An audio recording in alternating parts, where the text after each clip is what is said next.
Hi, this is Magda from the Interiors Exteriors channel. In this episode, I'll take you to a 28 square meter apartment where the owner has been living for many years. That's why, when renovating, she knew exactly what her expectations were for this space. If you're interested in clever hacks that make everyday life easier and budget-friendly solutions, be sure to watch.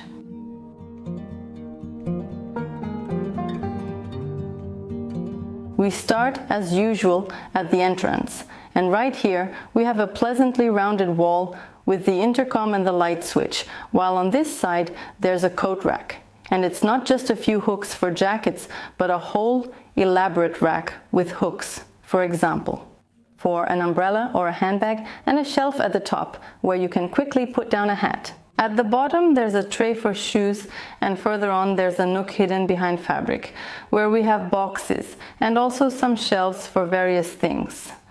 An important element of the hallway equipment is a seat where you can sit while putting on your shoes.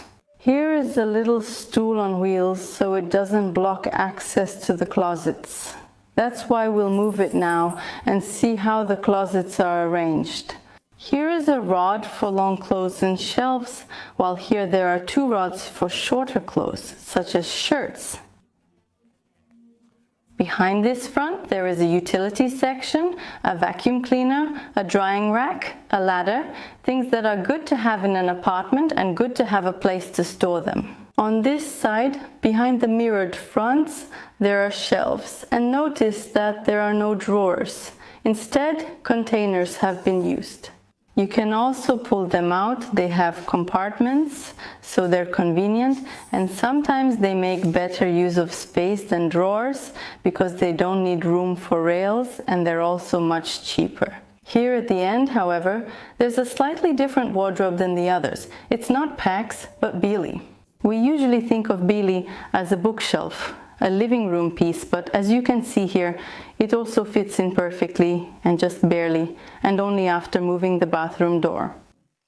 I think it's a great way to use this kind of space. There's a lot of space here for shoes, and even though they don't fit straight in because Beely isn't that deep, the shoes arranged at an angle are still easy to access. Before the renovation, there was an entrance to the kitchen here, which was removed. I'll come back to that later. And thanks to that, we managed to create a lot of storage space. You might be wondering if such a large hallway makes sense in a 28 square meter apartment. But I'd like to point out that this isn't just a hallway. It's also a wardrobe, it's also a utility room. You can put a drying rack here and it doesn't block the way. You still have access to the door, and what's more, you don't have to put it in the rooms where you actually spend your time. The bathroom isn't big, so the distances between the fixtures are relatively small as well. Here, even the sink and the shower tray actually overlap each other. If you wanted to install a shower enclosure, of course you could move the sink a bit, but keep in mind that when using it, our arms are often spread out. So if the glass is close by, we'll keep hitting it and it won't be comfortable. Of course, there are fully foldable shower enclosures where you can slide all the glass panels against the walls, and then the space is preserved for everyday use. However, it's hard to find such an enclosure in the right size when it needs to be specific for a small bathroom. And of course, you can also have one custom made, but it's definitely cheaper to just use a shower curtain, which works great here and makes it easy to reach the shelf with cosmetics on one side and the towel rack on the other. Due to the limited space, it would also be difficult to install a cabinet under the sink. However, the space isn't wasted. We have a bidet here and the cabinet is mounted higher up. When I stand in front of the sink, I have easy access to the shelves, which are at my eye level, and I don't have to bend down for anything. And this cabinet is one of 2 pieces of custom-made furniture in this apartment. All the others were bought, ready-made. However, in this cabinet, besides having shelves and plenty of space for various things, there are also outlets. So the toothbrushes or the steamer are permanently plugged in here. Right next to the toilet, there are doors, so it wouldn't be possible to hang a toilet paper holder in this spot. The toilet paper would have to be placed further back, and turning around like this wouldn't necessarily be comfortable. There's also a small distance here. It's a bit cramped. That's why the owner came up with something much more practical and bought a laundry cabinet with pull-out baskets. Thanks to that, there's no lid on top that you have to open. There's just a shelf, and here is where the toilet paper stands. It's easy to reach for it, and other things can also be placed here. In the room, there's a custom-made bed. It's 120 centimeters wide and has an upholstered headboard on 2 sides. On a daily basis, it also serves as a sofa, and right in front of it there's a window, so there wasn't really an option to put a television here or to project movies onto the windows. That's why a screen was installed above the windows, which can be pulled down.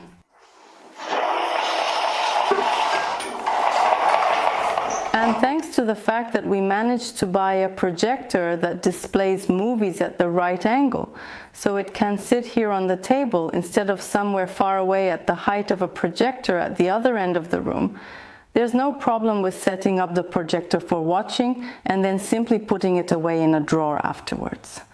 Power outlets and a switch for the ceiling light were installed by the bed, and this is a good moment to talk a bit about lighting. Because look, we have 4 standing lamps here, 1 by the bed, 2 on the windowsill, and the 4th one over there on the dresser. Meanwhile, on the ceiling, we have 5 spotlights and 1 decorative hanging lamp in the center. And a similar arrangement combining decorative lighting with technical lighting appears here in all the rooms. Look how many light points there are in a relatively small area. To be able to create such atmospheric lighting in your apartment and use a lot of lamps for it, you need to plan the outlets well so that you have places to plug in those lamps. And the truth is, nowadays we use a lot of different devices that require electricity, so it's really hard to have too many outlets in an apartment. On this side of the room there's a spacious dresser. Anyone who has ever used it knows what I mean. The drawers are really a convenient size. On the wall, on one side, we have souvenirs from our travels. And here in the cabinets, behind the glass front, there are both travel souvenirs and books. Everything is on display, but still behind the front, so it doesn't get that dusty. Against this wall, there's a low dresser where the dryer is hidden. It's quite unusual. We often have dryers in the bathroom next to the sink. We usually dry our hair standing up, but it's much more comfortable here, where you can put a chair, sit calmly in front of the mirror. The hair dryer inside the drawer is plugged into an extension cord, so you can quickly take it out and start using it right away. Here's a countertop to put the brush down. It's a great idea. The kitchen is open to the living room, but only partially. Here, a passageway was made, and here we still have walls, which also serve important functions, because furniture could be placed against them on both sides. And now there's a trend to open up rooms, and it's really nice to feel the space around you, but on the other hand, it sometimes limits possibilities and reduces how functional the room is, because you can't hang a beautiful gallery on the wall if you don't have that wall. By the window, next to the former fridge cabinet, which is now just a regular cabinet for things and tools, a comfortable armchair will be placed. You can relax here with a view of the room, read books, but it's also a great place for remote work. That's why we have a rolling table with a laptop next to it. You can just pull it closer and work. The kitchen cabinets were built on both sides. One side is standard and deep, while the other side is shallower. There's 72 cm between them, so it's a bit less than recommended, but as you can see, I can still move around comfortably here. It's not too tight. On this side, we have a 2-burner cooktop, and many people say in the comments that 2 burners are definitely not enough. I have a different experience. Even though I cook dinners at home, 2 burners would be completely enough for me.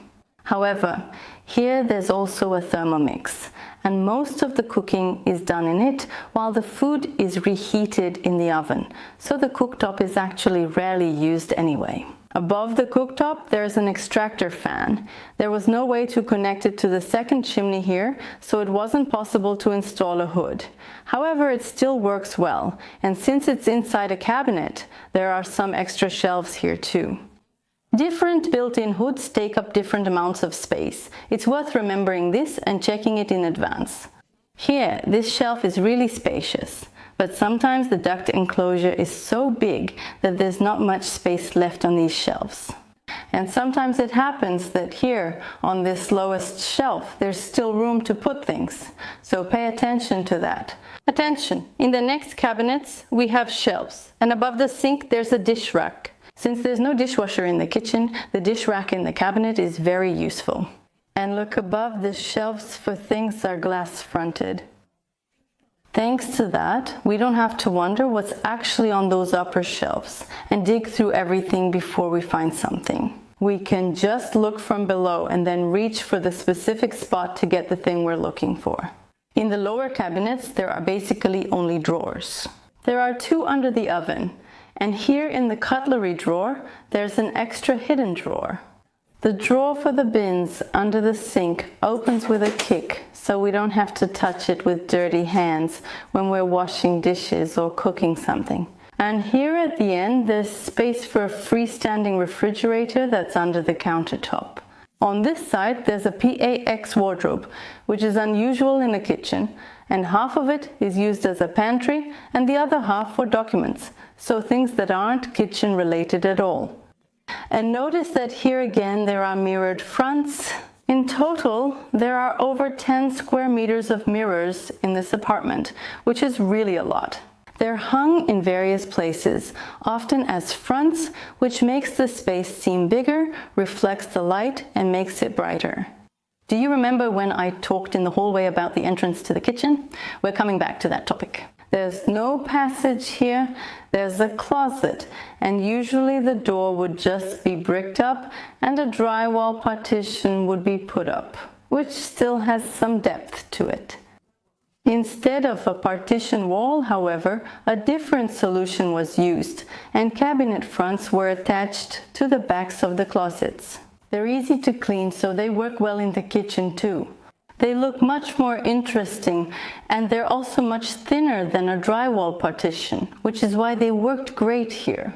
In a small space, every inch counts. A storage loft was built under the ceiling.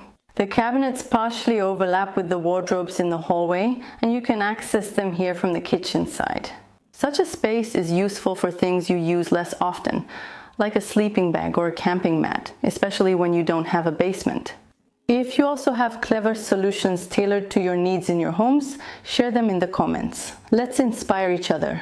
Now I'm waiting for your thumbs up. I hope you're subscribing to wnetrzazewnetrza, and I definitely invite you to our store at the wnetrzazewnetrza.pl, where you'll find lots of interior design items full of various tips and inspiration. See you next time. Bye bye.